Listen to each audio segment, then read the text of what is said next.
everybody, and welcome to today's live panel discussion, where I am delighted to be joined by Dr. Tony Johnson, who is the head of department, and student ambassador Maria, who is a culinary arts student. We're here today to talk about all things available within our Department of Hospitality, Tourism and Leisure. This is a really interesting department with lots of course offerings. So for students, just to let you know, over the next coming weeks we are hosting lots of live events just like this one, where you have amazing opportunities to gain an insight into the courses available, the work placement opportunities, and so much more. We are also hosting live web Q&As, which are an excellent opportunity for you and your parents or guardians to ask any questions that you may have.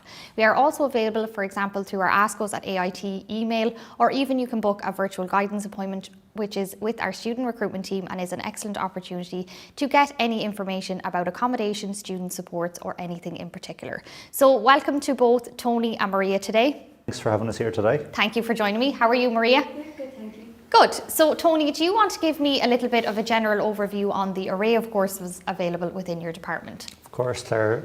So we have approximately 400 students in our department, and they study across a number of different areas. We have degrees in sport management, we have degrees in hospitality management, in culinary arts, and in bar supervision. And for all of those courses, there are options for students to enter at level 6, at level 7, or level 8. So students can enter on a higher certificate, an ordinary level degree, or an honours degree, and can go through 2, 3, or 4 years of study depending on their choice. At the end of that, if they wish, they can progress on to postgraduate study as well. Brilliant. So Tony, I think it's important to obviously talk about the benefits of the ladder system within your department as well. I know that you've mentioned that you obviously have the level 6s, the level 7s and the level 8s. But what kind of benefit does this have to a student who might be looking at maybe sport and recreation, or bar supervision, or culinary arts? So we have 3 higher certificates at level 6, and those are in culinary arts, bar supervision and sport and recreation, as you mentioned. And what the ladder system does is students can have the opportunity to come in to us for a 2-year level 6 higher certificate program, and at the end of those 2 years they will receive a higher education award. If they then wish to progress on for another year, they can receive a degree, and if they want to progress for a further year after that, they can receive an honours degree. So the different entry points allow them to make decisions as they go along. They can come in for 2 years, and if they wish then, for example, to take a few years out and work, they could do that and then come back to complete their degree and their honours degree if they wished. Or perhaps they wish to exit at that point altogether. Maybe that's the qualification that they were seeking, and that's what they wanted, a short 2-year course, and that's a great route for them as well. The students can also come in on a 4-year honours pathway right at the start and commit right away to the level 8 programme, and to go all through the 4 years if they wish, and that's also a very popular route for them. Definitely. And I know that, for example, one course, Sport Management and International Placement, is a really interesting and new course that started in September of this year, with students having really great opportunities not only to work both at a work placement nationally but internationally. So do you want to talk to me a little bit about that course as well? Yeah, so there's been huge investment from the state over the last number of years in sport, as you know, and the sport management industry is very varied. So students who come onto this course will have opportunities to work in all sorts of different fields, from sport marketing to sport business, sport retail, coaching, leisure management, and so on. So it's a really wide range of careers.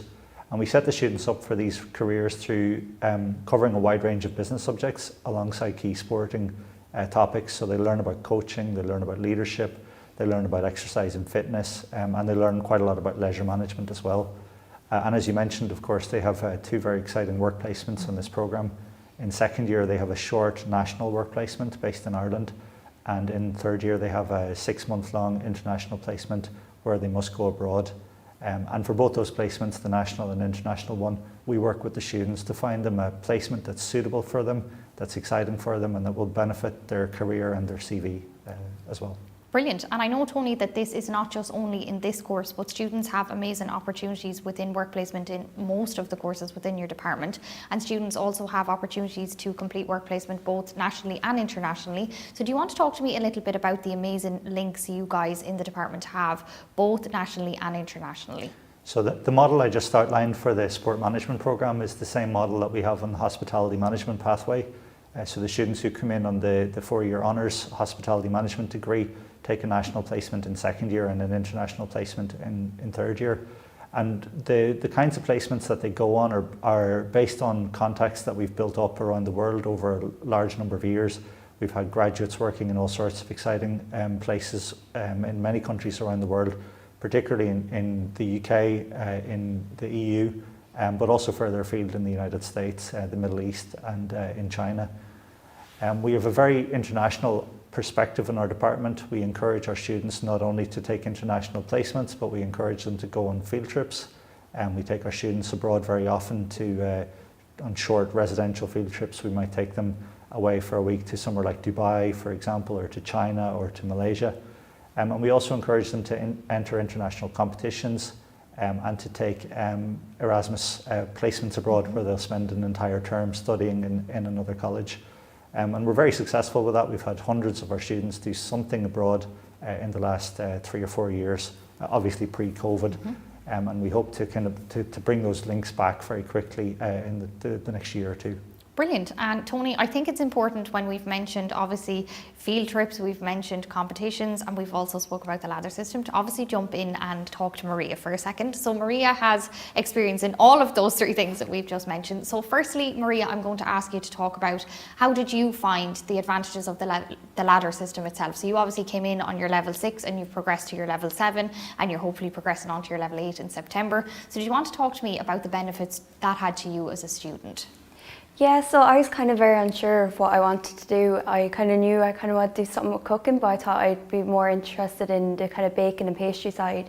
So I was kind of very tiptoeing into the course. So for someone like me who was so unsure, it was great to kind of have this in the back of my head, like it's only 2 years, you know, I'm not kind of putting 3 years in, getting nothing out of it. Yeah. If I drop out, I still have a qualification.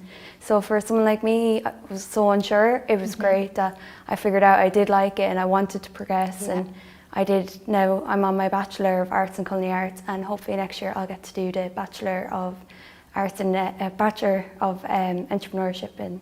Brilliant. And Maria, I think something you mentioned that was so important as well is that you had that sense of security after the 2 years, that you had something out of the programme. So you still had a little piece of paper, your parchment, which you can use obviously to secure employment, or as you said, go on and complete further study. So another thing I think is important to mention is obviously the amazing international field trips that you yourself have got involved in. So do you want to talk to me a little bit about those as well? Yeah, so my first year of college with the department, I went to Dubai. So that was a 10-day and it was absolutely brilliant. And then the culinary arts students went to France a few months, maybe 2 months afterwards.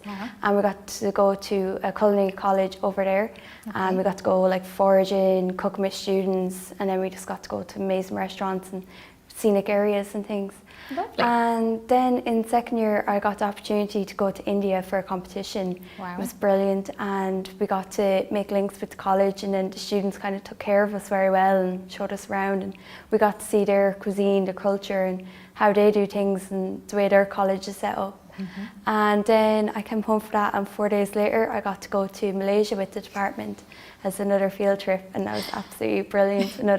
You get to see the culture and the way they do things, and you know, hotel tours and kitchen tours, and it's absolutely brilliant. I think you had a bit of a busy year that year, Maria, definitely. But it's important, obviously, what you said there is you got to experience so many different cultures, which is something that will really benefit you going forward into your career. Obviously, as you said, you're hoping to do your add-on in September and do your level 8. So this time next year, you'll be embarking on the big bad world. And obviously, all of this experience that you've gained is definitely going to benefit you as you go out to seek employment, not only nationally, but internationally, having all of these incredible opportunities with the department. And you definitely had a busy second year. So hopefully next year, again, you'll get some amazing opportunities if COVID and public health allows it. So Tony, to just jump back to you, I think that all the things Maria have said is such an incredible insight into what the students get to experience in the department itself, but also accredits the department knowing that students have these amazing opportunities to experience different cultures and how the benefit this has on them as graduates. So do you want to talk a little bit about career opportunities in this sector in general? I know that it's a massive sector, so if you want to maybe start with the sports side first, and then we might go into the hotel and leisure management, and then we might go into the culinary side of things. Sure. I mean, I suppose just to situate the international points about the courses, we offer lots of international experiences, but they aren't for everybody. Yes. Many students are home birds, you know, and want to stay locally, and we have such a great range of experience for students who wish to remain local as well, through different guest lectures, site visits, work placements, and so on. The hospitality, tourism and leisure industry is really very broad. It employs at any given time around 250,000 people in Ireland, which is around 10% of the country's working population. And it's one of the few industries that's completely regionally dispersed. So every part of Ireland has employment opportunities in sport, in leisure, in culinary and in hospitality. And that's a really good point to remember, that there will be a career for everybody in every part of the country off any of these courses. The second point to remember about them all is that the students who come on our courses, as well as graduating with the degree, they graduate with work placement experience, and they graduate with a range of additional certificates. So Maria, for example, will graduate with her culinary arts qualifications, but she'll also graduate with a work placement experience and multiple in-house certs that we deliver. She'll have qualified in things like food safety, for example, and management of food hygiene. The sport management students are highly qualified and very employable because they will graduate as fitness instructors. They'll be group fitness instructors. They will have first aid qualifications. They'll have completed different badges and courses for working with children and vulnerable adults as well. So this gives them really strong employability opportunities. Many of the graduates of the courses will leave and enter into entry-level positions through their work placements and part-time jobs and so on. But because of their qualifications and their professional approach that they'll develop over the 2, 3 or 4 years with us, they'll be in a great position to quickly move up through the ladders in employment and move into supervisory and management positions. In the sport industry locally, that's the really strong opportunities with sport tourism. For example, we can see the development of the national infrastructure around things like greenways and blueways, for example, is really, really strong in the sports sector, but also in the leisure sector, where the hotel industry, particularly in the Midlands, has a very, very strong emphasis on leisure centres, fitness, swimming pools and so on, which is a really great employment opportunity for the graduates. And I mean, to give an example, employer, you have someone like Centre Parks there, for example, which employs 250 people alone working in the leisure side of the industry. In the hotel and hospitality industry, of course, it's one of the country's oldest and biggest employers.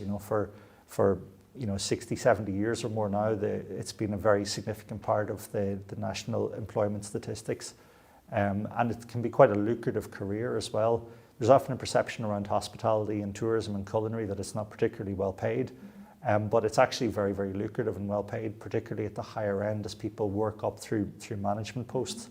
And I suppose the key ones would be, an executive chef would be very well paid, hotel managers, digital marketing and revenue managers and accountants in hotels are very, very lucrative posts. And there's a big skills shortage there, not just in Ireland, but really over a lot of the Western world, and particularly in Europe. There's a big shortage of these skill sets. So graduates are in high demand. And you asked about employment opportunities. I think that the best thing that we can stand over is that all of our graduates are working immediately on graduation. They don't ever have problems finding work and finding good, reliable employment. And we're very proud of where our graduates work. We regularly bump into them in very prestigious establishments, whether it's in, very good family-run local hotels, whether it's in internationally recognized brand hotels, or whether it's in prestigious 5-star hotel properties or Michelin star restaurants or world-renowned sporting bodies. We're very proud of where our graduates work. Brilliant. And Tony, speaking of graduates, I think it's really important to mention that last year, as a part of our virtual open day in November, we actually ran a graduate series podcast episodes with 2 of your graduates, which are a great opportunity for you as prospective students to actually hear from our graduates themselves. And these 2 graduates speak about the amazing opportunities that AIT opened up for them, how their work placement really benefited them and let them get their foot in the door of amazing opportunities and have incredible opportunities also, not nationally, but internationally as well. So just to finish up, I'm going to ask you, Maria, firstly, as if you were 16 again and you were watching this video, would you have any advice for your 16-year-old self? No pressure. I think no. I guess just kind of take any opportunities that come knocking, take them all and take them in your stride. Just kind of not worry, just everything kind of seems to work out everything happens for a reason. So, it's kind of whatever happens, I guess. Excellent. And Tony, have you any advice for any students who might be watching who are interested in pursuing a career with a course within your department? Have you any advice for them? Yeah, sure. I mean, the hospitality industry is a really exciting and challenging career. Make sure you do your research, read up plenty about the courses. We have really detailed websites or web pages. We've very good social media channels.